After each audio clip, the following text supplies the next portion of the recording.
பிடிக்கிறார்கள் பெண்கள். அதுல ஒரு வயதான தாய் மேலே ஏற முடியாமல் கீழே நின்று அதில் இருக்கிற ஒரு பயணியிடம் கையேந்தி கேட்கிறார், குடித்த தண்ணீரில் ஒரு வாய் தாருங்கள், என் உயிர் தவிக்கிறது, ஒரு வாய் தண்ணீர் இருக்கா? இதே நாட்டின் ஒரு பகுதியில் குடிக்க தண்ணீர் இல்லாமல் ரயிலை மறித்து கழிவறையிலே போய் தேடுகிறார்களே, குடியிருக்க இடம் இல்லாமல் தனித்தனியாக வீடு கட்டிய காலமோய் அடுக்குமாடி குடியிருப்பு 200 மாடி அளவிற்கு போகிறது. பம்பாயிலே போய் பார்த்தால் அடுக்குமாடி குடியிருப்புகள் மேலே மேலே மேலே போகிறது. வாழ வழியில்லை என்று இருக்கிற நேரத்தில் மனிதன் ஒரு காலத்தில் வேறு கிரகத்திற்கு வாழ வேண்டிய நிலை வரும். அப்படி வருகிற போது செவ்வாய் கிரகத்தில் வாழ முடியாது. ஆனால் அதற்கு தேவையானது கிடைக்கக்கூடிய பகுதி நிலவின் தென்பகுதியிலே தான் இருக்கிறது என்பதை முதலாக கண்டுபிடித்து போய் இறங்கிய விண்கலம் சந்திராயன் 3. அதன் இயக்குநர்கள் விழுப்புரத்திலே பிறந்த வீர முத்துவேல், திருச்சியிலே பிறந்த சங்கரன். இதை நான் ஓசூரிலே பேசவில்லை, நாடாளுமன்ற மாநிலங்களவையில் பேசுகிறேன். ஆதித்யா 1 சூரியனை ஆய்வு செய்ய ஒரு விண்கலம் போகிறது, வெற்றிகரமாக செய்திகளை அனுப்புகிறது.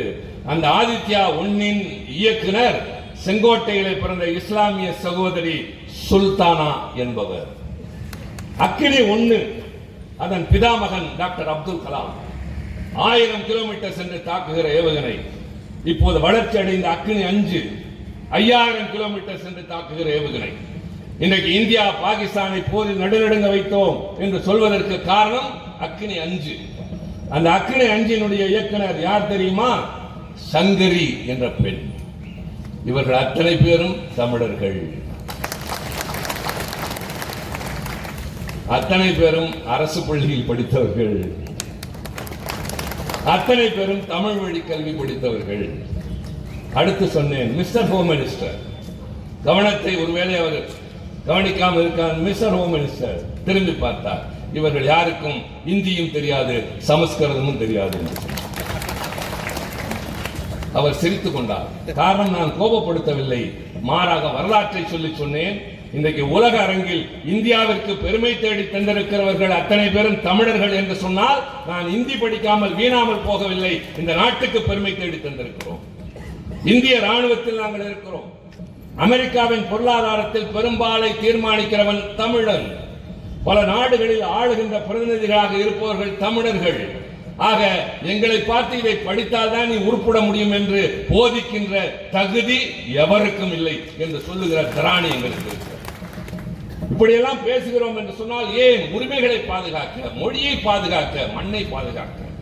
நான் தொடக்கத்திலிருந்து சொல்கிறேன், கலைஞர் காலத்திலும் தளபதி காலத்திலும் அடிப்படையே மக்களுக்கு தேவையானதை தருகிறோம். கல்வி தருகிறோம், கல்வி கற்றவுடன் வேலை தருகிறோம், வேலைக்கு போகிற போது நியாயமாக சம்பளம் தருகிறோம், சம்பளத்திற்கு கட்டுப்படியாக விலைவாசியை பின்பற்றுகிறோம்.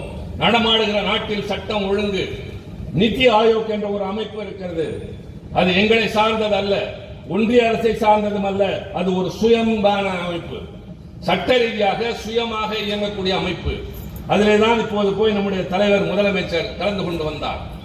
எந்தெந்த மாநிலங்களுக்கு என்ன தேவை என்பதை அங்கே நடைபெறுவதை பார்த்து ஆய்ந்து அது தருகின்ற அந்த சலுகை பரிந்துரைகளின் மூலமாகத்தான் ஒன்றிய அரசு நிதி ஒதுக்கும்.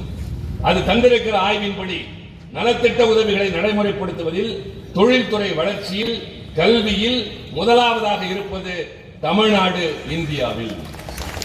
பெண்கள் பாதுகாப்பாக வாழ்வதற்கான முதல் மாநிலம் தமிழ்நாடு என்று சான்றிதழ் கொடுத்திருக்கிறது நிதி ஆயோக். எடப்பாடி பழனிசாமி யார்? குறுக்கே வந்து சைக்கிள் ஓட்டுவதற்கு, வாய்க்கு வந்ததை பேசுவதற்கு, எங்களை விமர்சிப்பதற்கு ஒரு தகுதி வேண்டும்.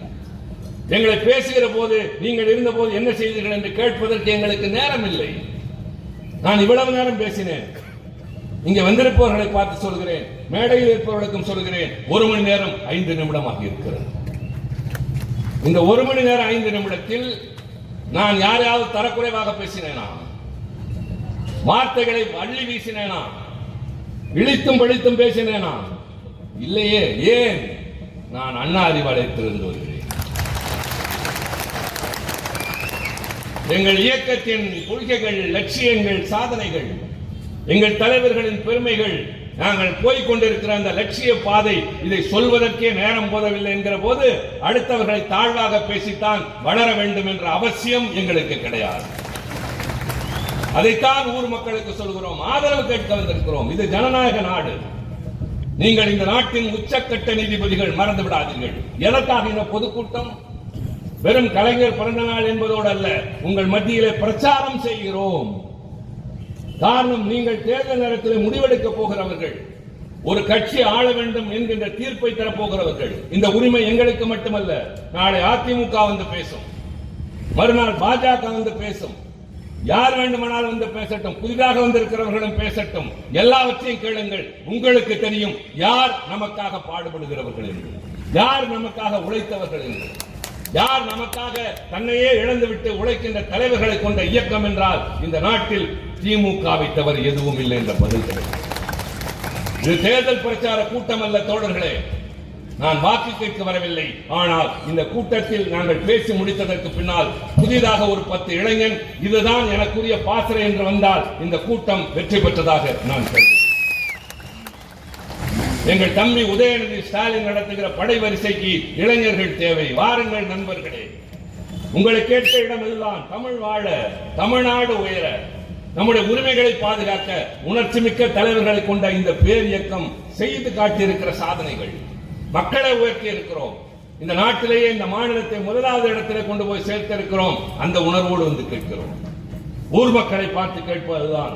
நான் மீண்டும் நடுநிலையாளர்களை கேட்பேன், ஆங்காங்கே இருக்கிற கடைகளை திறந்து வைக்கிற வியாபாரிகளையும் கேட்பேன், மனசாட்சியுடைய மாற்றுக் கட்சி நண்பர்களையும் கேட்பேன். நீங்கள் வீடு திரும்பியதற்கு பின்னால், உறங்குவதற்கு முன்னால், உறக்கம் உங்கள் இமைகளை தழுவி கனவுகள் ஆக்கிரமிப்பதற்கு முன்னால், ரொம்ப நாள் கழித்து திருச்சி சிவாவை நம்முடைய திமுக அழைத்து வந்தது. பிரகாஷ் கூட்டி வந்தார், சத்யா வரவேற்புரை ஆற்றினார், முருகன் கூட்டி வந்தார். எல்லா தோழர்களும் பக்கத்தில் வந்து அவருக்கு அன்போடு ஆடை அணிவித்தார்கள். எல்லாம் இருந்தது. அவர் பேசினார் என்று எண்ணிவிட்டு உறங்குவீர்கள் அல்லவா? அப்போது நான் சொன்னதெல்லாம் சரி என்று சொன்னால் எங்களுக்கு பின்னால் நீங்கள் வாருங்கள். எந்த கருத்தையும் யாரும் திணிக்க முடியாது. இதைத்தான் நீங்கள் ஏற்க வேண்டும் என்று சொல்ல முடியாது. நான் வருவதற்கு முன்னால் கிருஷ்ணகிரியிலே ஒரு இடத்தில் கழக கொடியினை ஏற்றி வைக்கிற வாய்ப்பினை எனக்கு தந்தார்கள். நான் பெருமிதத்தோடு சொன்னேன், என் வாழ்நாளின் உணர்ச்சி பூர்வமான நேரங்கள் என்று நான் கருதுபவை 2. ஒரு சுயமத திருமணத்துக்கு நான் தலைமை தாங்குகிற போது நெஞ்சு நிமிர்த்தி நிற்பேன். கருப்பு சிவப்பு கொடியை உயர்த்துகிற போது என் மண்ணின் மானத்தை காக்கின்ற கொடி உயர்கிறதே என்ற பெருமிதம். அண்ணா சொல்வார், ஒரு ஊரிலே கருப்பு சிவப்பு கொடி உயர்கிறது என்றால் அங்கே அறியாமை அகன்று விட்டது என்ற அர்த்தம். ஒரு தோழன் எங்கள் உறுப்பினர் அட்டையை வாங்குவதற்கு கையெழுத்திடுகிறான் என்றால் அவனுக்கு பகுத்தறிவு வளர்ந்து விட்டது என்ற அர்த்தம். ஒரு ஊரில் கிளைக்கழகம் வந்து விட்டது என்று சொன்னால் அந்த ஊர் எல்லா வகையிலும் உயரப்போகிறது என்ற அர்த்தம் என்று சொன்னாரே, அப்படிப்பட்ட இயக்கத்திற்கு சொந்தக்காரர்கள் நாங்கள். பறக்கிற இந்த கொடி உங்களுக்காக பறக்கிற கொடி. இந்த மண்ணிலே சாதி சமய வேறுபாட்டால், பொருளாதார ஏற்றத்தாழ்வுகளால் மண்டி இருந்த இருளை போக்க எங்கள் முன்னோர்கள் பல பேர் ரத்தம் சிந்திருக்கிறார்கள். அந்த தியாகத்தின் அடையாளமாக பாதி சிவப்பு, நாம் சேர்ந்து பாடுபட்டு போக்க வேண்டிய இருள் மிச்சம் இருக்கிறது என்பதன் அடையாளம் மீதி பாதி கருப்பு. இது வெறும் 2 வண்ண துணிகள் அல்ல. நம் தலைவர்கள் சாதாரணமான தலைவர்கள் அல்ல.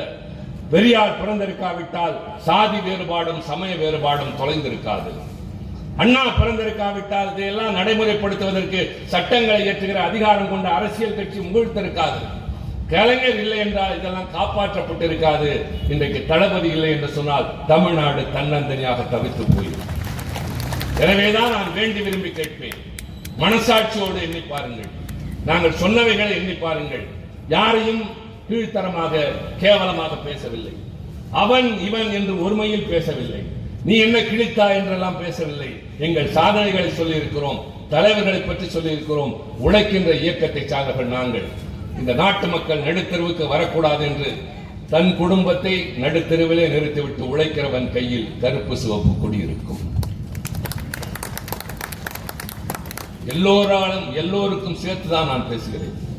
நான் பேசுகிறவை எதுவும் மனப்பாடம் செய்து பேசுகிறவை அல்ல. என் உள்ளத்திலே இருந்து பொங்கி வருகிற வார்த்தைகள்.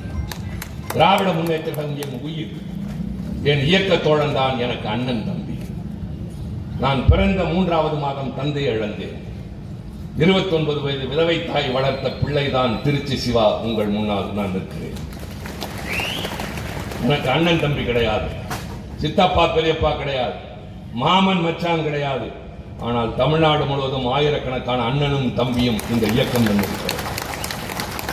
எனக்கு என்ன தேவை என்பதை என் உறவினன் அறிய மாட்டான், என் கட்சி தோழன் அறிவான் என்ற உணர்வோடு இந்த இயக்கத்தில் என்னை போல் ஆயிரக்கணக்கானவர்கள் லட்சக்கணக்கானவர்கள் இருக்கிறோம். நாட்டு மக்களே, எங்களை, இந்த இயக்கத்தை, இந்த தலைவனை நம்புங்கள். உங்கள் பிள்ளைகளின் எதிர்காலம் ஒளிமயமாகும். மீண்டும் சந்திப்போம். நன்றி, வணக்கம்.